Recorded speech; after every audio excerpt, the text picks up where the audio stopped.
ही पवित्र रात, ही शांत रात. आनी भाव भयणीनो, हीच पवित्र रातीक जायतें बरेपण, जायती शांती येता. कित्याक आज बडव्यांनी गीत गायलां. 1914 ह्या वर्साक वर्ल्ड वॉर I सुरू जाल्लें. सुमार ऑगस्टाच्या म्हयन्यान तें सुरू जाल्लें आनी हें झूज चलता चलता डिसेंबराच्या म्हयन्यान म्हणल्यार नातालांचे मदयांनी सगळें शांत आसतना आनी हे सगळे सोल्दाद जे झुजताले एकामेका लागीं ते बरे कांसार आसतना अकस्मात थोड्या सैनिकांनी गीत गावपाक खंय कॉमेस केलें. सायलंट नायट हें गीत जर्मन भाशेन, जर्मन सोल्जर्स आसले तांणी खंय गावपाक सुरू केलें. तांणी गावपाक सुरू केलें तेन्ना दुसरे वाटेन आसले इंग्लीश सोल्जर्स. तांणीय बीन आपणाचे भाशेन कॅरल्स म्हणपाक सुरू केले. आनी ल्हवू ल्हवू हीं गितां गायता गायता एकामेका लागीं you don't shoot, I don't shoot, तुवें मारनाका, हांवूय मारचो ना. एक अनऑफिशियल सीज फायर जालो. शांत सगलें आनी सगळे खंय सोल्दाद जे झुजताले एकामेकाक मारून उडोवपाक कोत्ताले आतां येवन चॉकलेटी वाडटात, सिगरेटी ओडटात बराबर त्या थंडायेन, खेळपाकूय लागले, गिफ्ट्स एक्सचेंज करपाक लागले. म्हणल्यार हो थोडोसो वेळ झूज बंद, वर्ल्ड वॉर बंद जालें खुशालकायेन ह्या गितांतल्यान. दुसऱ्या दिसाक जावन खंय परतून झूज सुरू, बॉक्सिंग डे म्हणटात तेन्ना. भाव भयणीनो, एका गितांतल्यान इतली शांती येवपाक सोदता. म्हाकाय दिसता आतां एक गीत म्हणपाक. हांव गीत गावं? फ्रांसीस मातशें गितार घेवन यो रे. फ्रांसीस तयारूच जाल्लो गितार घेवन.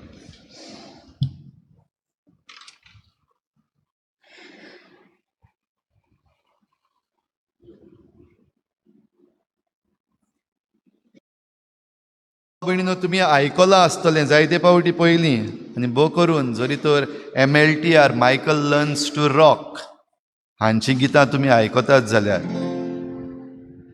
Animals, wild rivers and a waterfall, I can hear the planet call. Show a little respect. Beautiful, everything that is beautiful. If you want to save it all, show a little respect. निमणी वड तुम्ही म्हज्या बरोबर म्हणल्यार म्हाका बरें दिसतलें. Show a little respect. Sing it. Show a little respect. आनी एक पावटी. Show a. फुडें आनीक गीत गायना, आख्खें गीत गायत जाल्यार सेर्मांव गिताचेरूच काबार जातलो. Michael learns to rock, animals हें गीत गायतात. आनी ही वड खेरीत भाशेन म्हाका आवडटा. Show a little respect. 1914 वर्ल्ड वॉराची खबर सांगल्या. इल्लोसो वेळ एकामेकाक रेस्पेत मान दिवन हे सोल्दाद बराबर आयले आनी हो रेस्पेत दुबावरेत त्या बाळकाक, जो बाळूक आमचे मुखार आसा. काय बरो गोठो आहा. ते शांत राती हो बाळूक जल्मलो आनी आयज आमी ह्या गोट्या भोंवतणी एके भाशेन जमा जाल्या. आनी कितें सांगता? Show a little respect. तो जल्मला तेन्ना कोणाक रेस्पेद दिला?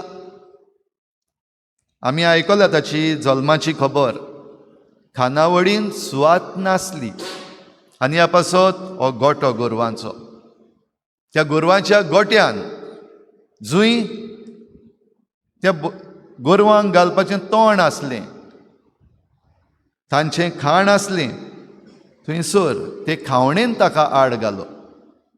ताका फाळयांनी गुटलायलो आनीक वारो कसलो? तोच वारो जो मनजात, गोरवां, जो वारो स्वास कसो घेताली तोच हो देवाचो पूत जो मनशा सैमान ह्या संवसारान भितर सरला शांतपणी खालतीकायेन सगल्यो अशक्तायेन मनशा सैमान भितर सरलो. भाव भयणीनो, असल्या वेळार नातालां Christmas shows not just little respect but great respect to creation. रचनेक एक व्हड रेस्पेत मान दाखयता.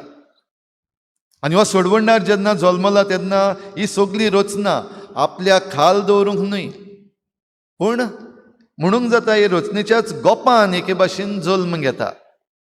जें कितें ही रचना करता तेंच आपण करता, सादेपणान ओगेपणान आनी जे भाशेन भोंवतण आसा ते भाशेन. तेन्ना ताचे भोंवतणी सेक्युरिटी नासली, तो पालासीन जल्मूंक ना, पूण आमच्या मनशा सैमान सादेपणान भितर सरलो. भाव भयणीनो, आयची वाचपां आमी आयकता. आयचें पयलें वाचप आमी आयकलां तें इजायास प्रवाद्याच्या पुस्तकांतलें आनी एक बाकीत. आनीक हें बाकीत कसलें, काळोखान आसलेल्यांक एक व्हड उजवाड दिश्टी पडलो. आनी हो उजवाड कित्याक, खंयच्या लोकांक? इजायास प्रवादी खेरीत भाशेन हें बाकीत करता तें हे इस्रायल परजेक जांकां आसिरियेच्या राजान धरून व्हेल्लीं तांणी सगळें काबार केल्लें, लुटून काबार.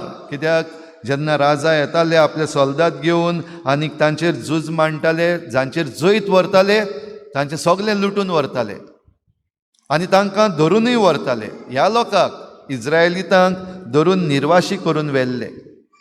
तांचें आपणाचें म्हणलेलें कांयच उरूंक ना. पयलीं आसलेलें देवान दिल्लें हें भासायलेलें राज, द प्रॉमिस्ड लँड तांकां दिल्लें, तरी पूण तातूंतलें सगळें आतां आनीक तांचे लागीं कांयच ना. जें आसलेलें तें काबार जालें, निराशा सगळी. भाव भयणीनो, आयज आमचे लागीं आमची जमीन आसा, आमची शेतां बाटां आसात, आमचीं घरां आसात. जस्ट इमॅजीन, हें जरी तर काडून व्हेलें सगळें. जे भाशेन आतां सरकार वेगवेगळे तरेचे बऱ्योचश्यो स्किम्स काडटा. शेतां जीं कोण रोयनात तांची शेतां व्हरपाचें आसात. जी जमीन युटिलायज जावंक ना, अनयुटिलायज लँड आहा, आतां सरकार तें मॉनिटायज करतलो. मुखार स्कीम येवपाचें, मॉनिटायज करतलो. म्हणटच तूं जें वापरना तें सरकार आपूण घेतलो आनी आपूण उजार करतलो. डिवेलपमेंटल प्रोजेक्ट्स आनीक वेगवेगळे प्रोजेक्ट्स आनीक तातूंतल्यान दुडू करतलो, प्रॉफिट्स. हे परजेक अशेंच घडलेलें. असलें जायत जाल्यार आमी खुशाल आसतलीं काय दुखी आसतलीं, जॉयफूल काय निराशी जातलीं? निराशी जातलीं, दुबावबेरेक. कितें करचें कांयच कळचें ना. हाचे बगोर हे परजेक आनिकूय त्रास आसले. तांकां काम करचें पडटालें. दुसऱ्या राजाचें, तांच्या लोकांचें, तांचें काम करपाक पडटालें. जाता तितलेंच न्हू, पूण जाता त्याहून सुबेज. त्या भायर तांच्या ह्या देसान रावपाक तांणी टॅक्स भरचें पडटालें. जोड ना, पूण टॅक्स फारीक करपाक जाय. टॅक्स फारीक करूंक जायना, आनीक काम कर. म्हणटच हे भाशेन ही पोरजां कश्टवतालीं. असले दीस घडये आमचेरूय येवपाक शकतात. भाव भयणीनो, चोत्राय धरची आमी. आमच्यो जमनी वचपाक शकतात, आमची बाटां बेसां वचपाक शकतात. आनी आतां टॅक्स जे आतां आमी जाणा, पयलीं टॅक्स वाडयलो, GST आतां देंवयल्लो आसा, घडये परतून चडत. आनी टॅक्स फारीक करपाक जायना जाल्यार हें काम कर, तें काम कर, आमचेरूय येवपाक शकता. तर असले दीस जेन्ना आयिल्ले, ही पोरजां काळोखांत आसली. आनी तेन्ना इजायास प्रवादी हें बाकीत करता. काळोखान आसलेल्यांक एक व्हड उजवाड दिश्टी पडटलो. आनी हो उजवाड जेन्ना दिश्टी पडटा तेन्ना आनंदभरीत ती जातली, एक भरवसो. आनी आनंदभरीत जातली तेन्ना कित्याक जातली, कसलें कारण आसतलें? तांच्या पिकेचें फळ, म्हणल्यार शेतां भाटांचें उलयता, आमच्या पर्यावरणाचें उलयता. तांचें पीक वाडटली आनी हे पिकेचे खुशालकायेन जी खोस भोगता तसली खोस तांकां भोगतली. वो झूज जाल्या उपरांत जो माल वाडटात, हे राजा कितें करताले, गेलो झुजलो आनी ती लूट मारून हाडटात हे जे सोल्दाद आसात तांचे मदें वाडटाले आनी ते वाडटा तेन्ना तांची एक खुशालकाय वेगळीच तरेची आसताली. म्हणटच असली खुशालकाय पिकेच्या काळार जाता तसली खुशालकाय, झूज जिखता तेन्नाची खुशालकाय ह्या दिसांनी आमी आतां पळयलां. काल जेन्ना रिजल्ट्स येयल्यात एलिसांवाचे, जे कोण जैतिवंत जाले खुशाल, सेलेब्रेट. जे कोण पिड्ड्यार जाल्यात ते दुखी. म्हणटच असली खुशालकाय तुमकां मेळटली हें सांगता. तशेंच आनिकूय इल्लें मुखार सांगता, जीं झुजाचीं हातयारां आसात वो झुजाच्यो वस्तू आसात त्यो सगल्यो लासून काबार जातल्यो. म्हणल्यार हाचे मुखार आनीक झुजां ना. कित्याक हो उजवाड जो येता तो शांतीचो उजवाड, तो सोडवंडार येता, तो रेस्पेत दिवपाक येता.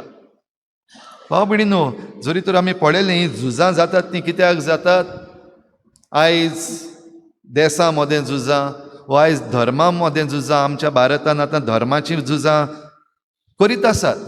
व्हडलीं झुजां न्हू तीं, धाकटीं.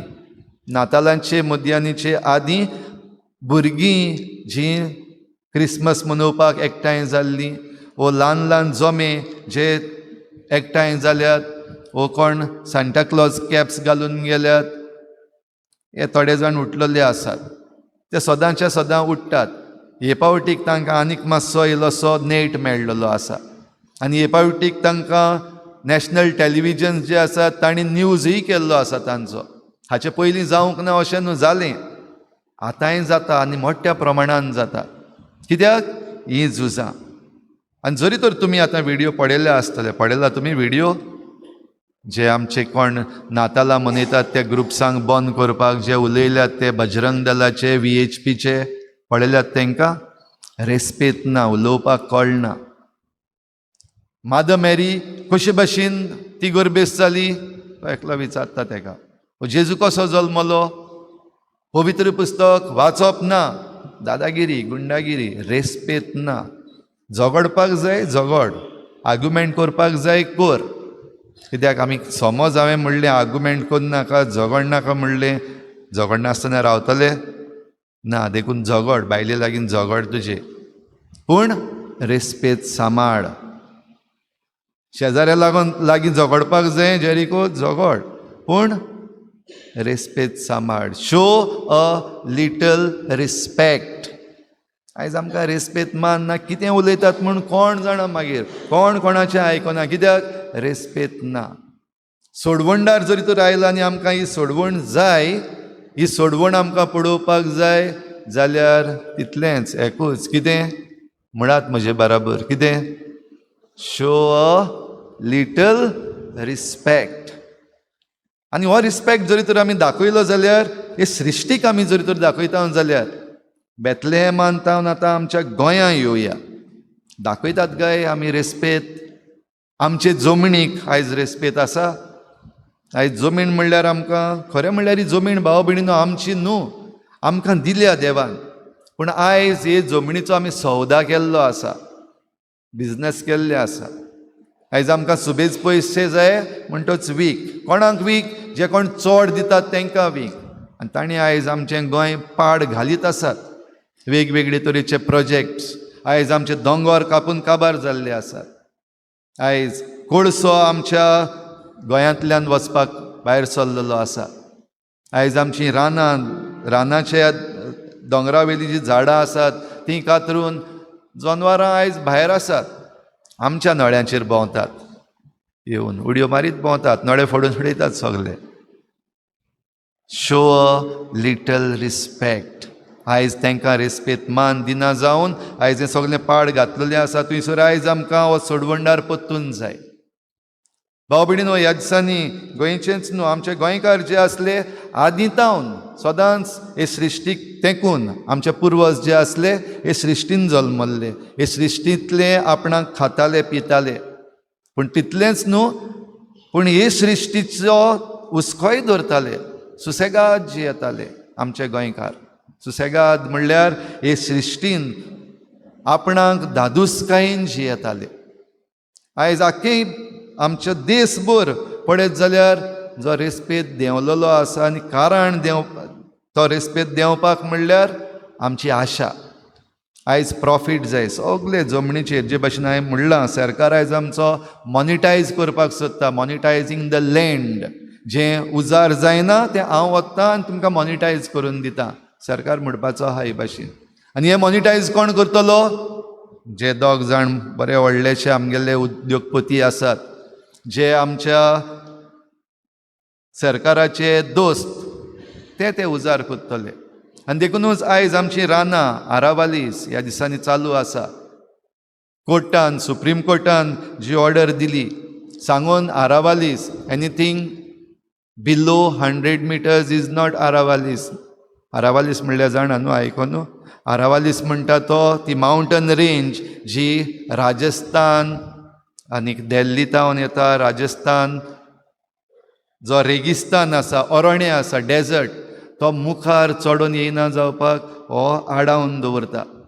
तशेंच जें उदक आसा तें सांबाळून दवरता पावसाचें उदक ग्रावंड वॉटर रिचार्ज जलस्तर जो आसा तो वाडयता आनी ह्या पासत दिल्ली जे NCR नॅशनल कॅपिटल रिजन आसा तें सांबाळून उरता नाजाल्यार ते म्हणटात हो डेजर्ट आख्खो मुखार येवपाचो म्हणटूच प्रोजेक्ट आसलो थंयसर एक बरोसो ग्रीन वॉल प्रोजेक्ट करपाचो आसलो तो आतां बंद जावन मायनींग जंय हे थोडे जाण उद्योगपती आसात तांकांच फायदो जावपाचो आसा प्रॉफीट आशा आमची आरावालीस जाल्यार आनीक मातशें मुखार वचत जाल्यार हसदेव म्हण आसा हसदेव फॉरेस्ट छत्तीसगड कोळसो मेळटा थंयसर जाल्यार सरकारान तो कोळसोय काडून आनीक एकल्याच्या हातान दिल्लो आसा एके वाटेन क्लायमेट चेंज आनी मागीर हे वेगवेगळे COPs जातात तातूंत आमी व्हडलीं व्हडलीं भाशणां करता क्लायमेट चेंज सांबाळपाक कोळसो आसा तो देंवोवपाक पूण दुसरे वाटेन ह्या कोळशाचें काम आमच्या भारतांत चालू आसा आनी तें करूंक आमचीं जीं आसात रानां भोव आदलीं तीं कातरून वेतात आमच्या सारकें सकयल देंवत जाल्यार अंदमान आनी निकोबार आयलँड्स ग्रेट निकोबार प्रोजेक्ट चालू आसा कातरून जायतीं झाडां कातरपाच्या वाटेर आसात आनी हीं झाडां जेन्ना कातरतात आनी हे दोंगर जेन्ना पकळटात तेन्ना थंयसर आसलेलीं मनजात एनिमल्स खंय वेतलीं कितें करतलीं खंय आसा रेस्पेद आनी जेन्ना तेंचो रिस्पेक्ट काबार जालो भाव भयणीनो म्हणलां तशें आमच्या नळ्यांचेर आयज माकड नाचतात हीं जनवरां आयज आमच्या शारांनी येतात एक एलिफंट भोंवता आमच्या गोंयांत तावन महाराष्ट्रा तावन गोंयां आयकलां तेजी खबर ओमकार भोंवता एलिफंट कित्याक तांचीं रानां तांच्या घराक आमी डिसरिस्पेक्ट केला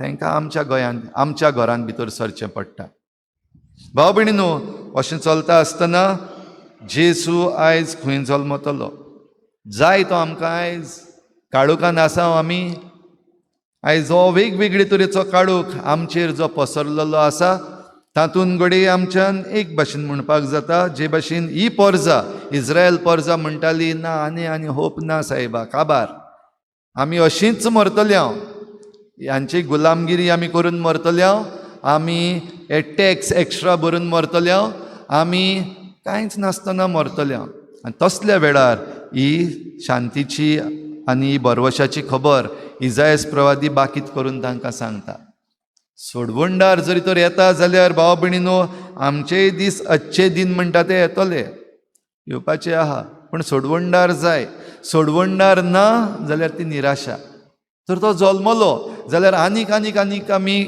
खंयची आशा सोदपाक जाय तो तर जल्मला जाल्यार हो एक मॅसेज घेवन जल्मला आनी हे पावटी ह्या नातालाक आमकां हो संदेश वच कितें धाकटोसो संदेश कितें संदेश कितें शो अ लिटल रिस्पेक्ट हे सृश्टीक रेस्पेद दाखय आनी हे सृश्टीक जरी तर आमी रेस्पेद दाखयतले जाल्यार तातूंतलें जें कितें आमी घेवपाक जाय तें बरे भशेन घेतलें हांव सुसेगादपणी जरी तर ताचेर कितें आड वचपाचे असले प्रकल्प येतात प्रोजेक्ट्स येतात जाल्यार ते आमी आडावपाक मुखार सरतले हांव ना जाल्यार हे फुडली पिळगी जी आमची येवपाची आसा तांचो रेस्पेद आमी पिड्ड्यार करता म्हणटच आमकां जबाबदारी आसा to show a little respect to this earth to show a little respect to the next generation, आमचे फाटल्यान जे येवपाचे आसा तांकां. To show a little respect to the animals, जी रचना आसा देवाची तांकां रेस्पेद दाखोवपाक आमकां आयज उलो. आनी हें करता आसतना आमी घडये दुस्मानकायो जायत्यो क्रिएट केल्ल्यो आसात. जायते पावटी एक्टिविस्ट बीन आसात, आमी जेन्ना उलयता तेन्ना सरकारा कडेन आपल्या आपण दुश्मनी जाता. आमदार मंत्री आसात तांचे लागीं आपल्या आपण दुश्मनी जाता. दुस्मानकाय करूंक जाय म्हूण न्हू, पूण जें कितें उलयतात तें तांकां दुखता, दुस्मानकाय जाता. जाल्यार show a little respect to your enemies. हो जी एनिमिटी क्रिएट करून दवरलेली आसा आमी, जी आमी दुस्मानकायो घडोवन दवरल्यो, तांकां इल्लोसो रेस्पेद दाखोवपाक जाय, दिवपाक जाय. आमकां कोण जे सतायतात, आमकां पिडापीड दितात, तांकांय रेस्पेद दाखोवप म्हणल्यार तांचे पासत मागप, प्रे फॉर देम. आतां ह्या दिसांनी नातालांच्या समयार जे क्रिस्तांवांक पिडापीड दिवपाक लागलेले आसात, भोव करून नॉर्थ इंडिया, मागात तांचे पासत. तांकां आमी गाळयो मारून वो तांकां परतून मारपाक सोदून कांय जावचें ना. पूण खेरीत भाशेन तांचे पासत आमी मागता तेन्ना आमी तांकां हो रेस्पेद आमी दिता. तर शो अ लिटल रिस्पेक्ट. तर हेंच करपाक भाव भयणीनो आयज आमकां करपा मागुया. जेन्ना जेजू जल्मलो तेन्ना तांकां जागो मेळूंक ना खाणावळीन. हाचो अर्थ हें न्हय की तांकां काडून भायर उडयलीं. जेन्ना जुजे आनी मारिया पावलीं तेन्ना तांकां कोणेच भायर घालूंक ना. पूण ती येयल्यात तेन्ना जागोच नासलो, कित्याक जायतो लोक आयलोलो. तो घडये इनकीपर आसलो, खानावळकार आसलो, दिवपाक सोदतालो, पूण जागो नासलो. आयज घडये आमी सगळीं ह्या सोमयाक आमच्या जिवितांत जागो दिवपाक सोदता, पूण जायत्यांचे आमचे जागे खाली जाल्यात. आयज आमचे लागीं जागे नात, कित्याक आमचे लागीं दुसऱ्यो वस्तू आसात. आयज आमी जायतीं बिजी जाल्लीं आसा. कोण जोडपाक बिजी जाला, कोण मोडपाक बिजी जाला, वेगवेगळे तरेन कोण कामाक बिजी जाला, कोण काम सोदपाक बिजी जाला. सगळे बिजी जाल्ले आसतना आमकां हो वेळ ना, हो जागो ना, सुवात ना जेजूक दिवपाक. तर सुवात क्रिएट कर तुज्या काळजांत, तुज्या कुटुंबान, तुज्या समाजान. आनी तेन्ना हो सोडवंडार आमकां जल्मतलो. आनी हो सोडवंडार खरेपणी आमकां जल्मता तेन्ना हो सगळो जो काळोख आमच्या मुखार आयज आसा वेगवेगळे तरेचो, हो काळोख पयस जातलो. हें सगळें करूंक एकूच वस्त करपाक जाय आयच्या दिसा. कितें ती? कितें फोर्सान म्हणत जाय? ओके, तर शो अ लिटल रिस्पेक्ट.